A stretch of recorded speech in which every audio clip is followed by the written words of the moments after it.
प्रेरणामय शब्दों से हमारा मार्गदर्शन करें।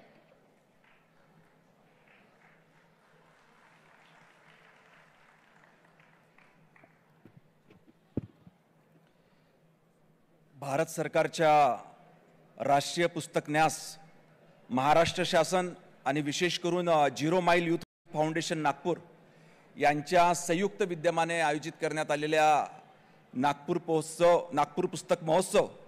2025च्या निमित्ताने या ठिकाणी मंचावर उपस्थित असलेले आपल्या महाराष्ट्र शासनाचे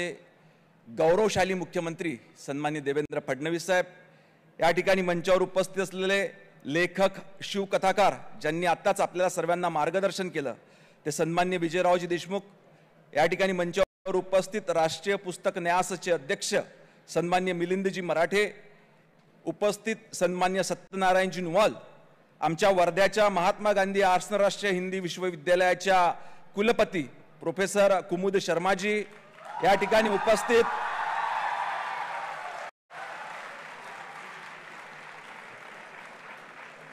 भैया मैं भी वर्धा का हूं, मेरे को भी इतनी तालियां नहीं पड़ी जितनी मैडम को यहां पड़ रही, इसलिए मैडम आपका अभिनंदन।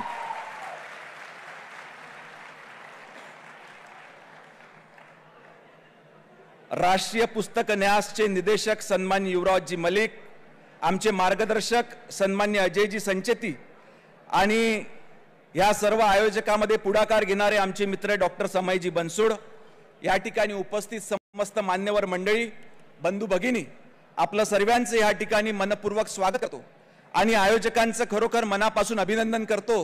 की आजच्या काळामध्ये ज्या विषयाची सक्त आवश्यकता होती त्याची दखल समयजी आपण आणि आपल्या सर्व सहकार्यांनी घेतली आणि इतकं भव्य असं आयोजन या विदर्भातल्या नागपूर सारख्या शहरामध्ये केलं, याच्याकरिता महाराष्ट्र सरकारचा प्रतिनिधी म्हणून मी आपलं सर्वांचं मनपूर्वक अभिनंदन करतो आणि आभार व्यक्त करतो।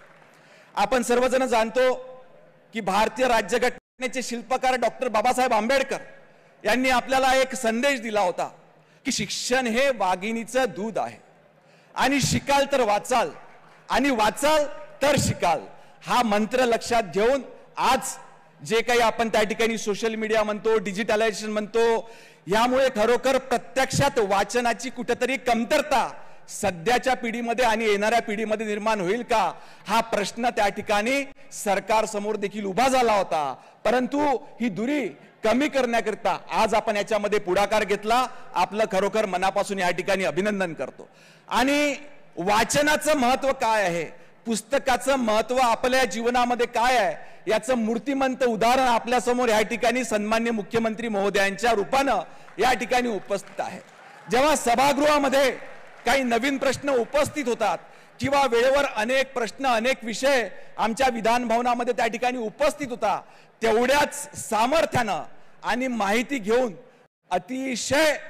काळजीपूर्वक आणि जबाबदारीनं उत्तर देणारे मुख्यमंत्री या महाराष्ट्र सरकारला, महाराष्ट्रातल्या जनतेला मिळालं। आम्ही जेव्हा नवीन निवडून आलेला तरुण त्या ठिकाणी त्यांच्या काळातल्या आमदारांना विचारतो की सर्व विषयांची इतकी माहिती आपल्या मुख्यमंत्र्यांना कशी आहे, तर त्यावेळेसचे विधानसभेचे सदस्य आम्हाला सांगतात की जेव्हा आमदार म्हणून सन्माननीय मुख्यमंत्री महोदय कार्यरत होते तर ते आपला जास्तीत जास्त वेळ ग्रंथालयामध्ये पुस्तक वाचनामध्ये त्या ठिकाणी घालत होते आणि आज आपण बघतो की वाचनाच्या माध्यमातून त्यांनी जे ज्ञानप्राप्ती करून घेतली त्या माध्यमातून सभागृहातला प्रश्न असो किंवा राज्यातला कुठलाही क्लिष्ट प्रश्न असो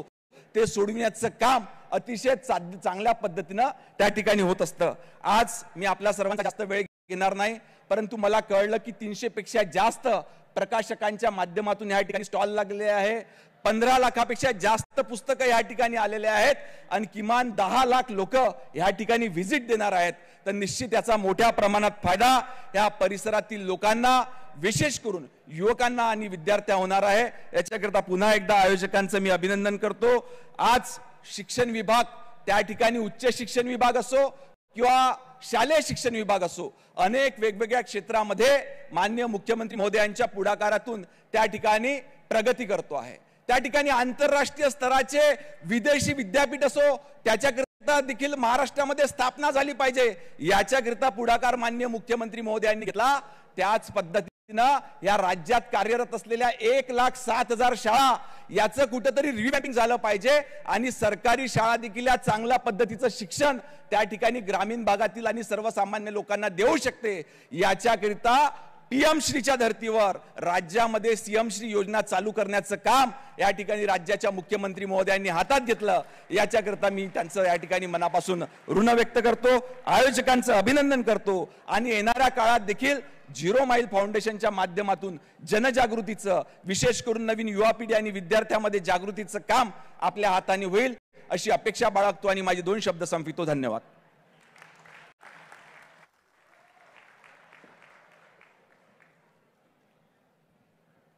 हार्दिक धन्यवाद महोदय। अब मैं विनम्रता पूर्वक आग्रह करती हूं महाराष्ट्र के लोकप्रिय, निर्णायक और विकासनिष्ठ मुख्यमंत्री माननीय श्री देवेंद्र फडणवीस जी से कि वे अपने